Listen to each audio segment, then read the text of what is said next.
The digital age has radically transformed the concept of privacy.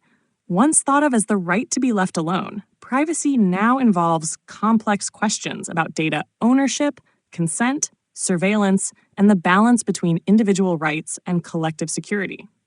Philosophers have long debated the value of privacy, but in a world dominated by technology, these debates have taken on new urgency.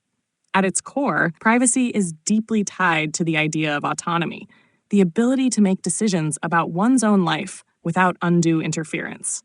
Philosophers like John Stuart Mill argued that personal liberty is essential for human flourishing, provided one's actions do not harm others.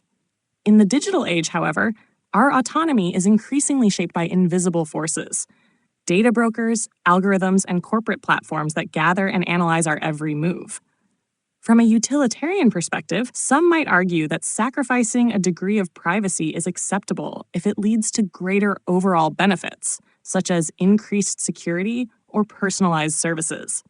Proponents of this view point to crime prevention, targeted healthcare, and more efficient public services as potential advantages of data collection. However, critics warn that such utilitarian reasoning can easily slide into justification for mass surveillance, eroding freedoms in the name of the greater good. A contrasting perspective comes from deontological ethics, particularly the work of Immanuel Kant, which emphasizes the intrinsic value of individuals as ends in themselves. From this standpoint, privacy is not merely instrumental, but a fundamental moral right. Violating someone's privacy through data theft, unauthorized surveillance, or manipulative targeting treats them as a means to an end, disregarding their inherent dignity. Social contract theory also offers insight into the privacy debate.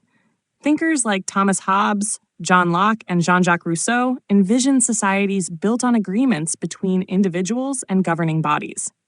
In the digital context, this raises questions about the legitimacy of consent when users agree to lengthy terms of service without truly understanding them. If such consent is neither informed nor voluntary, can it be considered valid within the social contract? Contemporary philosophers have further expanded these debates to address the concept of the panopticon, popularized by Michel Foucault. In his analysis of surveillance societies, Foucault warned that constant monitoring can lead to self-censorship and behavioral conformity, even without direct coercion. In the digital age, the panopticon has become virtual, with users modifying their behavior in anticipation of algorithmic judgment, likes, or public exposure. The digital economy has also sparked debates about the commodification of privacy. Personal data is now a tradable asset, fueling targeted advertising, political micro-targeting, and predictive analytics.